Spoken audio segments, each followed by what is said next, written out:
When I got home, my brother called, "Do you have a knife? We have to cut down Dad." Cut him down from what? I couldn't process what my brother Sammy was saying. "I'm in the basement, hurry up." His voice was pure panic. I sprinted through the front door and grabbed the biggest knife from the kitchen drawer. My hands shook as I thundered down the basement stairs, taking them 3 at a time. What I saw at the bottom stopped me cold. Dad was suspended from the ceiling beam with rope around his wrists. His feet barely touched the ground, and a gag was stuffed in his mouth. Sammy was trying to untie the knots, but his fingers kept slipping. Dad's face was purple, and his eyes were bulging with fear. What happened? I rushed over with the knife. "I found him like this." Sammy held Dad's weight while I sawed at the rope. The knife was dull, and the rope was thick. Every second felt like an hour as I hacked away. Dad made muffled sounds through the gag, getting more frantic. Finally, the rope snapped, and he collapsed onto us. We lowered him to the ground, and I pulled the cloth from his mouth. "Your mother! They took your mother!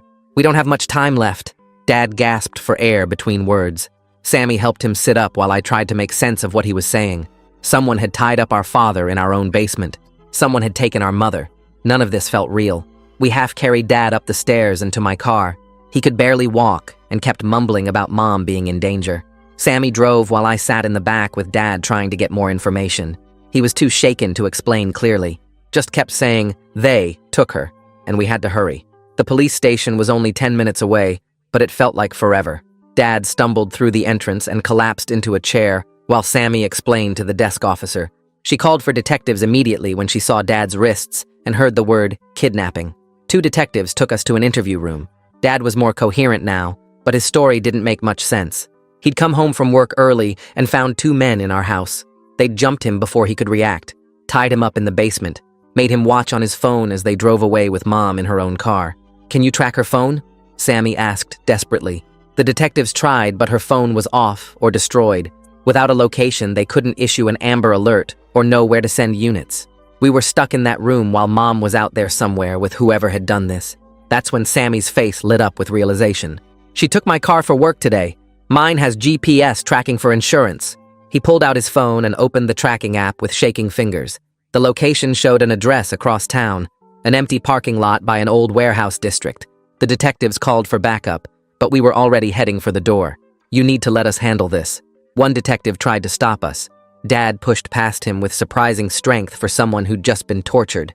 We piled into my car and sped toward the warehouse. Sammy gave directions from his phone while Dad gripped the dashboard.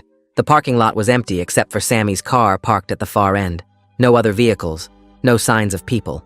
We approached carefully, even though every instinct screamed at us to run. The windows were tinted, but we could see movement inside. Sammy yanked open the back door. Mom was there with her wrists zip-tied and duct tape over her mouth. Her eyes went wide with fear when she saw us. I cut the zip ties while Sammy pulled off the tape as gently as he could, and immediately our mom told us, "Where's your baby sister? None of you took your baby sister?" That's who they wanted. My stomach dropped like I'd been punched, and I grabbed the empty baby carrier from Mom's arms while Sammy helped her stand up properly. None of us had thought about the baby. She wasn't with Dad when we found him in the basement. She wasn't here with Mom. My hands started shaking worse than when I was cutting Dad down. Dad fumbled for his phone and started dialing our neighbor, Mrs. Lefebvre, who sometimes watched the baby when Mom needed a break. His fingers kept missing the numbers, and he had to start over twice. The rest of us stood there frozen in that empty parking lot waiting for the phone to ring. First ring, second ring, third ring.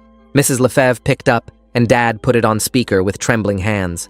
She said the baby was fine, playing with blocks in her living room, but then her voice got serious. Someone had come to her door about 2 hours ago, claiming we'd sent them to pick up the baby. A man she'd never seen before. He knew our names and the baby's name, but something felt wrong about the whole thing, so she told him to leave and lock the door. She'd tried calling Mom's phone, but it went straight to voicemail. We were already running back to my car before she finished talking. I drove this time while Sammy helped Mom into the passenger seat, and Dad climbed in back. The warehouse district was 20 minutes from the police station, but I made it in 12. My tires squealed into the parking lot and we burst through the doors. The same desk officer from before jumped up when she saw us. Sammy explained about the baby being the real target, while she grabbed her radio and called the detectives back from the warehouse. They hadn't even gotten there yet. Within 3 minutes, a different detective showed up, older with gray hair and deep lines around his eyes. He started firing questions at us before we even sat down. Did we have custody disputes? Was the adoption contested? Did anyone else have a claim on the baby? Dad's face went white as paper. He looked at Mom, then at the floor. There had been complications during the adoption 6 months ago. The birth mother's ex-boyfriend had shown up at the hospital trying to stop everything. Security had to remove him. The detective's jaw tightened, and he led us to a bigger conference room. 2 more people showed up within minutes. A woman who specialized in child abduction cases, and another officer with a laptop. They set up what looked like a command center right there on the conference table. Maps spread out, phones charging, radios crackling. The specialist explained we needed to secure the baby immediately and figure out exactly who was behind this. 2 patrol officers arrived to escort us to Mrs. Lefebvre's house. We drove in a convoy with a police car in front and another behind us. My hands gripped the steering wheel so tight my knuckles went numb. Mrs. Lefebvre had the baby ready at the door with her diaper bag packed. The officers checked her yard and garage before we went in. The baby reached for me when she saw us, completely unaware of what had happened. She grabbed my nose and laughed while I carried her to the car. The relief of holding her made my legs weak, but the thought of someone trying to take her made me want to throw up. Back at the station, the detective had us go through every detail of the adoption process. Where we got the lawyer, which agency we used, any weird phone calls or letters. Dad sat there sweating through his shirt. He finally admitted he'd gotten 3 angry voicemails last week. The caller said we'd stolen something that wasn't ours. Dad thought it was a wrong number or some prank, so he deleted them without telling anyone. Mom's face went red, and she started to say something, but the detective held up his hand. Right then, Mom's phone rang. The daycare. The director said someone had tried to pick up the baby yesterday afternoon. A man claiming to be her uncle. The worker at the front desk got suspicious because she knew we didn't have any brothers. She asked for ID, and the man left quickly. She was calling now because she just saw the news about a kidnapping in our neighborhood and wanted to check if we were okay. The detective took the phone and got all the details while we sat there processing how long this had been planned. These people had been watching us. They knew our routines. They knew where the baby went to daycare. They knew which neighbor watched her. 2 officers drove us to a hotel downtown while crime scene techs went to process our house. We couldn't go home until they cleared it. The baby rode with me in the back seat playing with her stuffed elephant, babbling nonsense words. At the hotel, they put us in connecting rooms on the 3rd floor. An officer stationed himself in the hallway. Mom and Dad were too rattled to take care of the baby properly, so she stayed in my room. I gave her a bath in the hotel sink and fed her mashed bananas from the room service menu. She fell asleep on my chest while I watched the door and listened for footsteps in the hallway. Around midnight, Dad knocked softly and came in. He sat on the edge of the bed and finally told me the whole story. The birth mother's ex-boyfriend was named Bowen Richards. He'd been fighting the adoption from day 1, even though he had no legal rights. He claimed the birth mother was forced to give up the baby, said we'd paid her off, said the adoption lawyer was corrupt. None of it was true, but he wouldn't stop filing complaints and showing up at hearings. The birth mother had signed all the papers willingly, and we'd done everything by the book. But Bowen had convinced himself the baby belonged to him. The detective called at 6 in the morning while I was still holding the baby who'd barely slept. He said they found doorbell camera footage from our neighbor's house, showing a white van circling our street for 3 days straight. The partial plate they could make out matched a rental from the airport location. I handed the baby to Mom, who hadn't let go of her for more than 5 minutes since we got her back from the neighbor yesterday. Dad put the phone on speaker while the detective explained they were working with the rental company to get more information. We spent the next few hours in the hotel room going through every piece of adoption paperwork we had while waiting for updates. Mom kept the baby pressed against her chest the whole time, feeding her bottles with one hand while flipping through documents with the other. The detective called back around 10 with news from the rental company. Someone named Bowen Richards had rented the van 4 days ago, using an out-of-state license from Montana. The contact info he gave them led to a disconnected phone number and an address that turned out to be a vacant lot. Digital forensics had been going through Bowen's credit card records and found multiple purchases near the warehouse district over the past week. Gas stations, fast food places, a hardware store where he bought rope and zip ties. He'd been planning this for days and must have been watching us to learn our routines. The detective got a judge to sign emergency protective orders, but admitted they were basically useless pieces of paper without knowing where Bowen was right now. We were told to stay in the hotel indefinitely for our safety. Sammy had been on his laptop all morning and suddenly turned the screen toward us. He'd found Bowen posting in online forums about stolen babies and corrupt adoption agencies going back months. The posts started out asking for legal advice, but got angrier over time. The most recent ones from last week talked about taking matters into his own hands when the system failed him. Around noon, the detective called again saying the daycare worker was at the station working with a sketch artist. She remembered the man who tried to pick up the baby had a distinctive tattoo on his neck that looked like a snake or dragon. She was also able to describe his clothes and the way he walked with a slight limp. We were eating room service lunch when Dad's phone rang from an unknown number. He almost didn't answer, but the detective had told us to pick up everything in case it was important. It was Bowen's voice on the other end, demanding we return his child, or things would get worse for us. The detective was still on Mom's phone and started recording while making hand signals for Dad to keep him talking. Dad's hands shook as he tried to sound calm and asked Bowen what he wanted. Bowen went on a rant about how we stole his daughter and the birth mother was forced to give her up. Dad kept trying to reason with him, but Bowen just got louder and more angry. After about 3 minutes, he hung up. The detective said they'd trace the call, but warned us it was probably a burner phone. Sure enough, 20 minutes later, he called back, saying the trace led to a disposable phone, but cell tower data put Bowen somewhere downtown. Police units flooded the area within minutes, but couldn't find him. He was clearly moving around and staying one step ahead of them. That night, everything boiled over when Mom finally lost it on Dad. She was furious he'd kept the threatening voicemails secret and hadn't told anyone about them. Her voice got loud enough to wake the baby, who started crying. Dad tried to explain he thought they were just pranks, but Mom wasn't having it. She kept saying he put all of us in danger by not taking the threat seriously. Their argument got so heated, I had to take the baby out to the hallway to calm her down.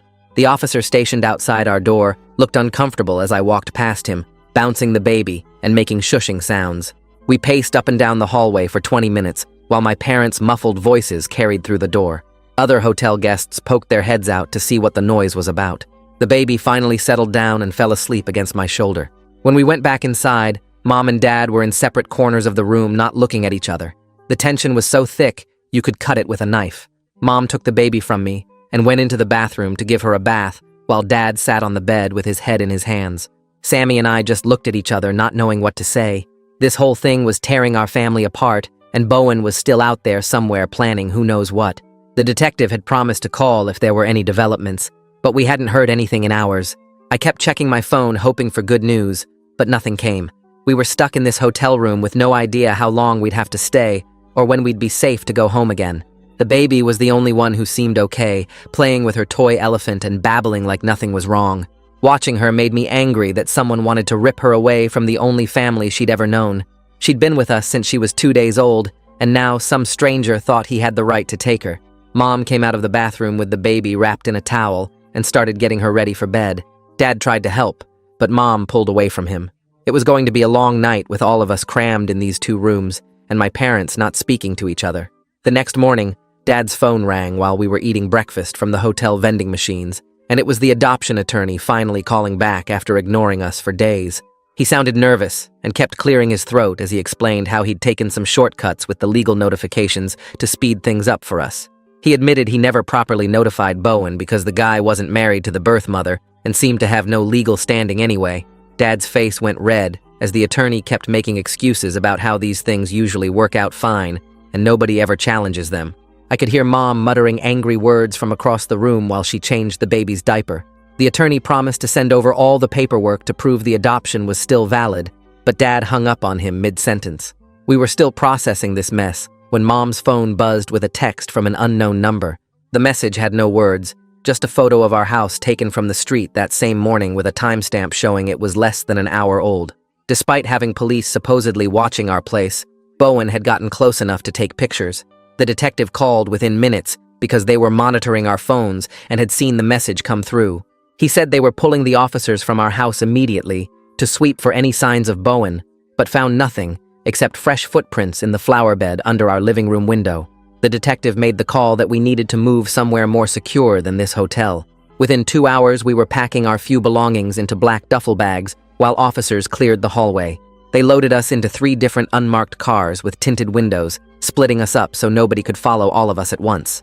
I rode with Sammy and an officer while Mom and Dad took the baby in another car. The drive took us way out to the industrial part of town where nobody would think to look for a family. The safe house looked like any other rundown apartment building from the outside, with peeling paint and broken mailboxes. Inside, though, it had reinforced doors, security cameras in every room and bars on all the windows that could be opened from inside in case of emergency. We got 2 connected units on the 3rd floor with officers stationed in the hallway, and another team watching the building entrance. The place smelled like old carpet and cleaning products, but at least we were together again. Mom immediately started baby-proofing the sharp corners while Dad tested every lock twice. The next day, a social worker from CPS showed up with a thick folder and a checklist longer than my arm. She walked through every room taking photos and notes about where the baby would sleep and eat. She asked Mom about feeding schedules and doctor visits while checking the formula temperature and counting diapers. Then she interviewed each of us separately about the kidnapping and whether we felt the baby was safe with us. Sammy got frustrated when she asked him the same questions 3 different ways, like she was trying to catch him lying. Dad had to bite his tongue when she questioned why he hadn't reported the threats sooner. The whole thing took 4 hours and felt like we were the ones being investigated instead of being victims. She finally said she'd recommend keeping the baby with us, but would need weekly check-ins until the situation was resolved. That afternoon, the detective came by with news about the second kidnapper. They'd lifted prints from our basement where Dad had been tied up and matched them to a guy with a long record for assault and robbery. His name was Jim Wells, and he'd done time with one of Bowen's cousins, which is probably how they connected. Police were watching his girlfriend's apartment and his mother's house, but he hadn't shown up at either place yet. The detective showed us photos of Wells so we'd recognize him if we saw him. He had a thick neck and a scar running through his left eyebrow that made him look mean even when he was trying to smile for his mugshot. 2 days into being stuck in the safe house, we were all getting on each other's nerves bad. The baby could sense the tension and cried more than usual, which made everyone more stressed. Sammy and I took turns walking her around the small living room, trying different songs and funny faces to calm her down. Mom and Dad spent hours on the phone with lawyers, trying to understand if Bowen could actually have any legal claim to the baby. The lawyers all said different things about biological father rights versus adoption procedures, but agreed Bowen had no case since he wasn't the biological father. That's when the detective got a call from another attorney saying the birth mother wanted to talk to us. She was scared of Bowen, but wanted to help stop him. Her attorney said she'd been hiding at her sister's house 2 states away since she heard about the kidnapping. She sent a recorded statement saying she'd chosen adoption completely on her own because she couldn't raise a baby at 17.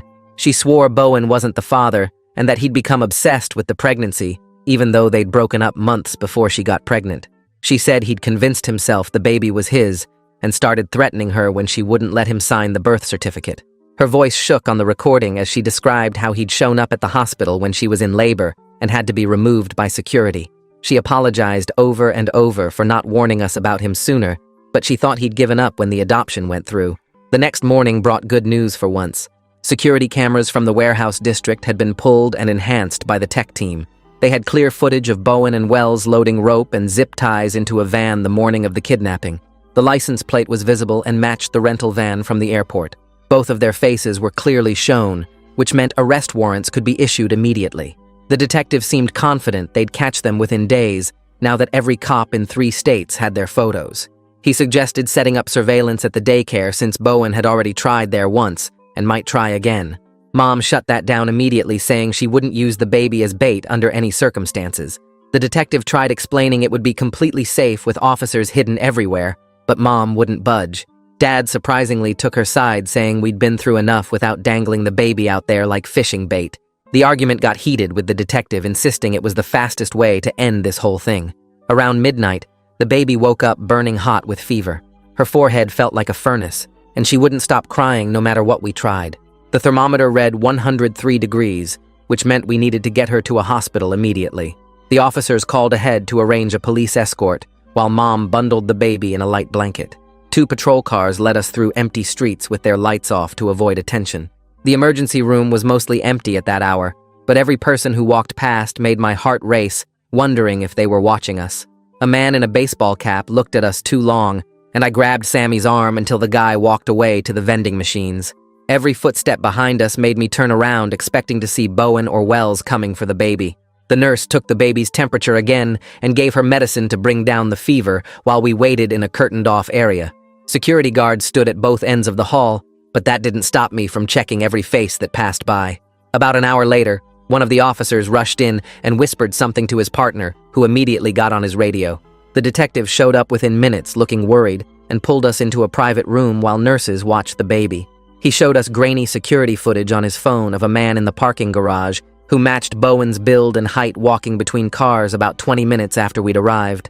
By the time security got there, he was gone, but his van was caught on the exit cameras heading north. The baby's fever broke around dawn, and the doctor cleared us to leave, but the detective said we couldn't go back to the hotel anymore. They loaded us into unmarked cars and drove us 2 hours to a different city where they'd arranged rooms at a business hotel near the airport. The baby screamed the whole drive and wouldn't calm down no matter what we tried. She knew something was wrong with all this moving around, and her little routine was completely destroyed. We'd been at the new hotel for maybe 6 hours when the detective called with big news.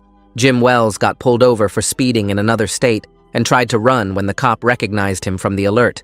They caught him at a truck stop trying to hitchhike, and he started talking immediately to save his own skin. The detective came to brief us in person that evening, and what Wells had told them made my stomach turn. According to him, Bowen was completely convinced the baby was his biological daughter, even though everyone, including the birth mother, said otherwise. He'd created this whole story in his head where we'd stolen his family and paid off the birth mother to lie about who the real father was. Wells said Bowen had notebooks full of fake evidence he'd created to prove his case and had been planning this for months before the adoption even went through.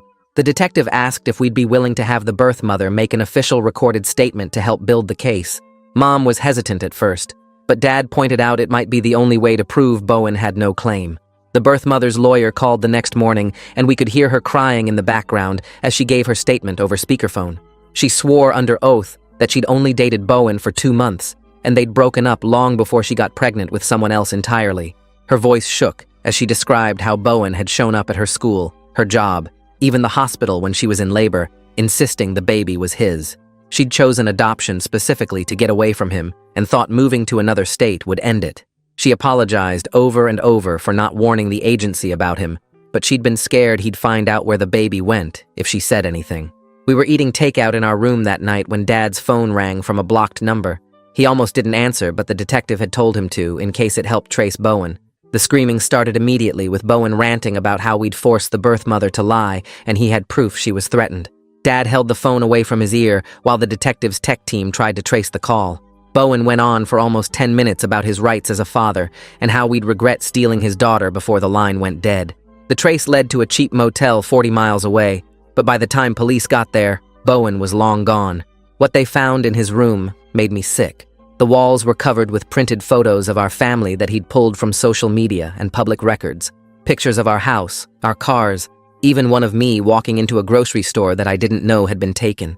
Baby supplies were stacked in the corner like he'd been preparing to take her. The detective brought us photos of the room and pointed out how organized everything was, despite Bowen clearly losing touch with reality. He thought Bowen would make a desperate move soon since his plan was falling apart and Wells was in custody. They started putting undercover officers at the courthouse, the adoption agency, the hospital where the baby was born, anywhere connected to the case. We spent 3 more days in that hotel room going crazy from being cooped up. The baby was better but still fussy, and we were running out of ways to entertain her in such a small space. Sammy went to get more formula and diapers with an officer escort, while Mom and Dad argued quietly about what to do next. That's when the detective called saying Bowen had just tried to file emergency custody papers at the courthouse using forged documents claiming he was the biological father. Security recognized him from the alerts and moved to detain him, but he managed to slip away in a crowd of people leaving traffic court. The courthouse went into lockdown, but he was already gone. The detective came to see us that night looking exhausted and frustrated. 3 weeks of this chase had worn everyone down, and Bowen kept slipping through their fingers. He suggested something that made Mom immediately start shaking her head. A controlled meeting in a public place with heavy police presence, where Bowen could see the baby, and maybe they could end this peacefully.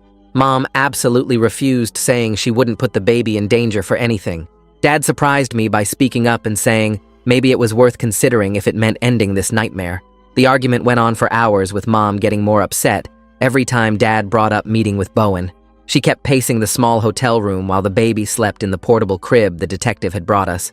I watched them go back and forth, Mom's hands shaking as she insisted we couldn't risk the baby's safety for anything.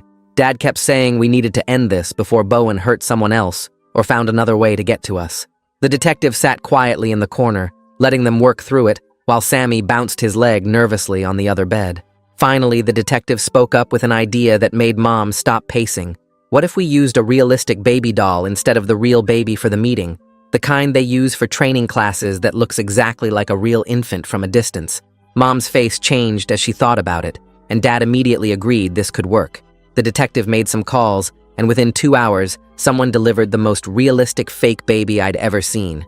It had weight to it, and soft skin that felt almost real when you touched it. We dressed it in the baby's clothes and put it in her carrier, while the real baby stayed safe at the police station with Sammy. The detective explained the plan while we practiced carrying the doll like it was our actual sister. The meeting would happen at the mall food court during the busiest time of day, with undercover officers positioned everywhere. Mom, Dad, and I would wear hidden microphones and cameras to record everything Bowen said or did. 2 days later, we drove to the mall in separate cars with officers following at a distance. My hands were sweating as I carried the fake baby in the carrier through the main entrance. Mom walked on my left and Dad on my right, both of them scanning the crowds for any sign of danger. The food court was packed with weekend shoppers and families eating lunch. We found a table in the middle where the officers could see us from all angles and sat down to wait. 20 minutes passed before Bowen appeared near the pizza place, looking like he hadn't slept in days. His clothes were wrinkled and his hair stuck up in different directions. He spotted us immediately and started walking over with this desperate look in his eyes that made my skin crawl. He stopped right in front of our table and stared at the carrier like he was seeing something holy. His hands reached out, but Dad stood up and blocked him from getting closer. Bowen's face turned red as he started yelling about his rights as a father and how we had no legal authority to keep his child from him. People at nearby tables turned to stare as his voice got louder and more angry. Mom pulled the carrier closer to her while I stood up next to Dad, ready to protect the doll like it was really my sister. Bowen kept screaming about corruption and stolen babies and how the whole system was against him. A mall security guard started walking over, but one of the undercover officers waved him off. That's when Bowen completely lost it and lunged across the table trying to grab the carrier from Mom's hands. Officers appeared from everywhere, coming out of stores and from behind pillars, surrounding him in seconds. Bowen fought hard, throwing punches and kicking as they tried to get him on the ground. He kept screaming about injustice and his stolen daughter while shoppers backed away in panic. It took 4 officers to finally get the cuffs on him while he thrashed around on the floor. I held the carrier against my chest, protecting it like the baby was really inside, while Mom cried from the stress of it all. They dragged Bowen out through the service entrance, still yelling about his rights and threatening to sue everyone involved. Back at the police station, we finally relaxed, knowing he was locked up and couldn't hurt us anymore. The detective warned us this was just the beginning though, since Bowen would get his day in court. He'd have a lawyer and a chance to make his case, even though everyone knew it was completely baseless. We drove back to the safe house where Sammy was waiting with the real baby who'd been perfectly safe the whole time. She reached her little arms out for me when we walked in, and I'd never been happier to hold her. Sammy looked so relieved the plan had worked without anyone getting hurt. That night we actually slept well for the first time in weeks, knowing Bowen was behind bars. 3 days later we had to go to court for Bowen's bail hearing, which meant seeing him again. His public defender argued that his client just wanted to be heard about irregularities in the adoption process. The prosecutor laid out all the evidence of kidnapping, stalking, and assault, with photos of Dad's injuries and the motel room covered in our pictures. The judge took one look at everything and denied bail completely, saying Bowen was clearly a danger to our family. We found out later that the adoption attorney was facing his own problems for the shortcuts he'd taken with the paperwork. The state bar was investigating him for not following proper procedures, even though the adoption itself was still valid.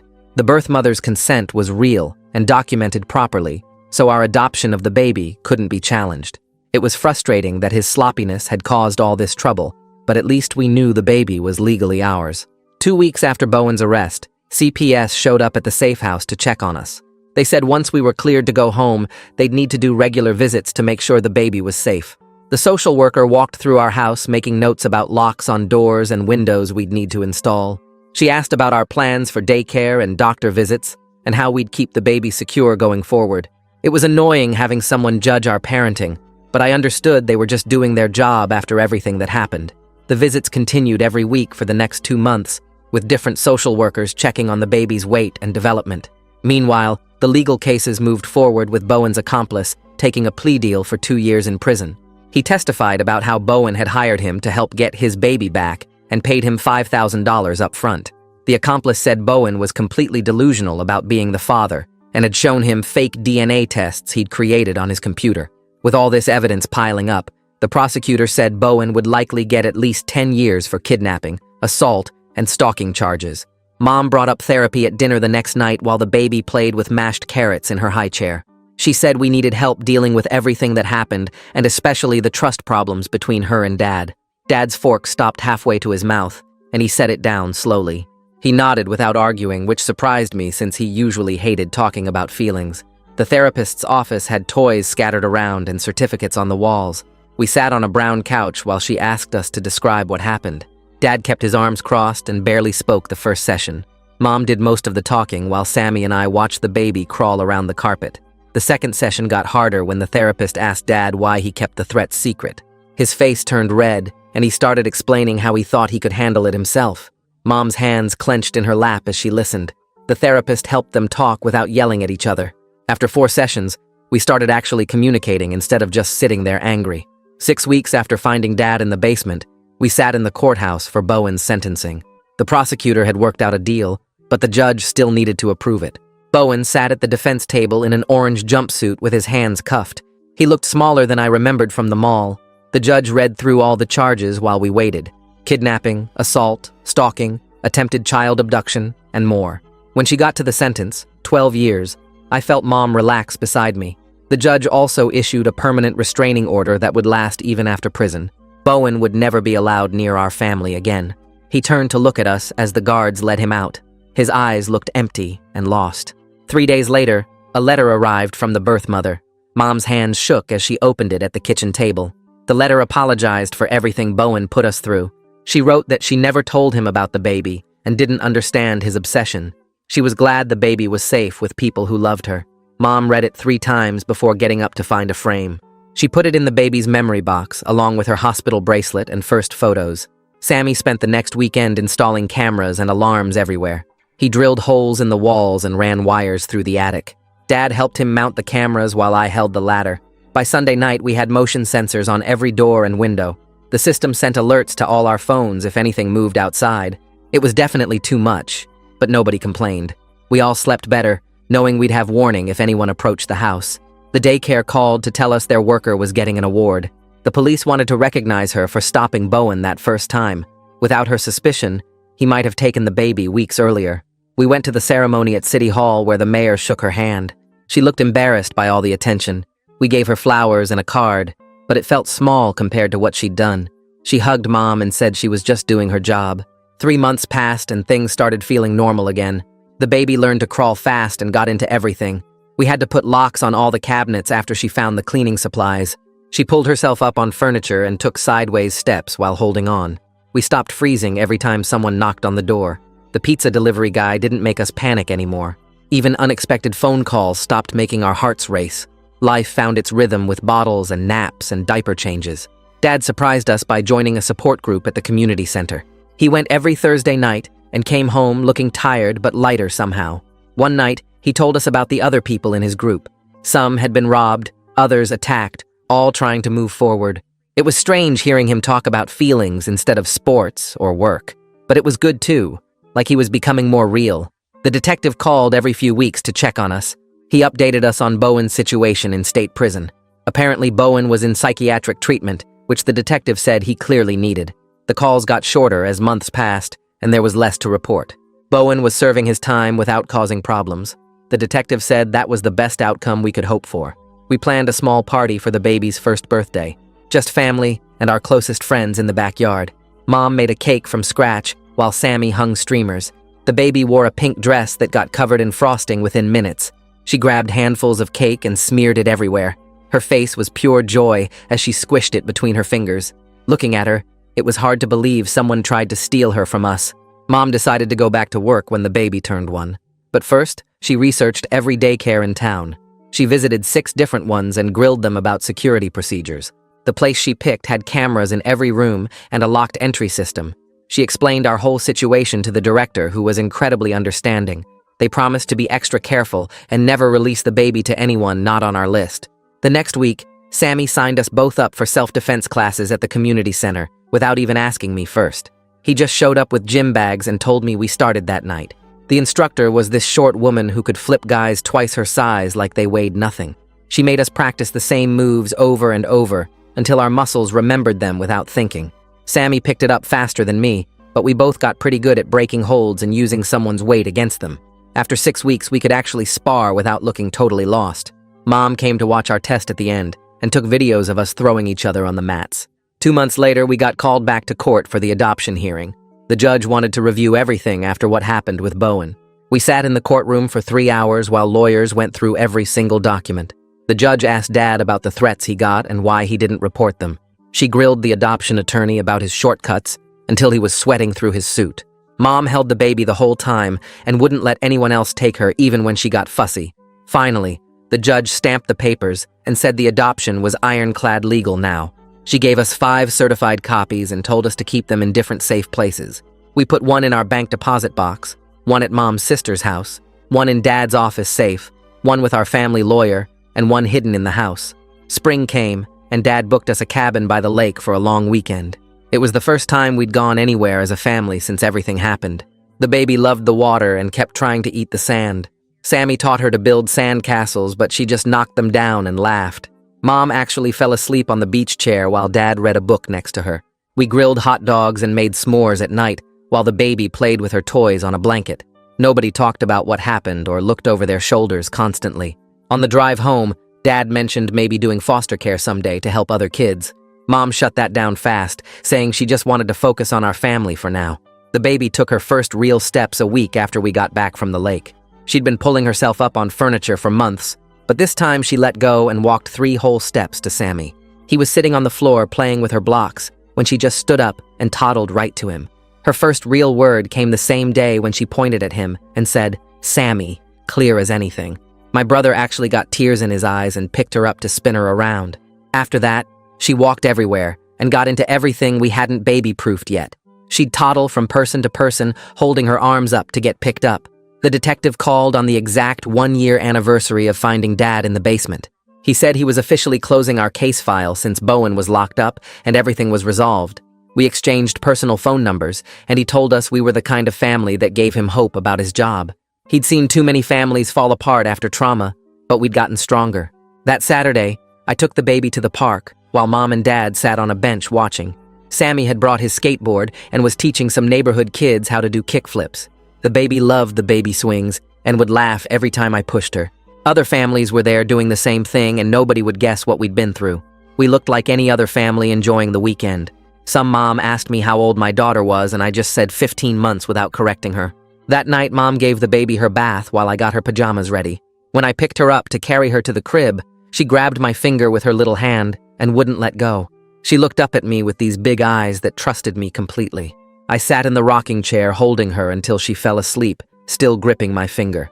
Looking at her peaceful face with her thumb in her mouth made everything we went through worth it. Our family was different now, but we were together and safe. The baby would grow up never remembering any of the scary stuff. She'd just know she had parents and brothers who loved her and would do anything to protect her. Dad had started leaving work on time to be home for dinner. Mom didn't panic when the baby was out of sight for 2 seconds. Sammy and I didn't freeze up when someone knocked on the door anymore. We were finding our new normal one day at a time. Well, folks, that's it from me today. Thanks for sticking with me and letting me throw my thoughts and questions out there along the way. I really appreciate it. Like the video, it helps more than you think.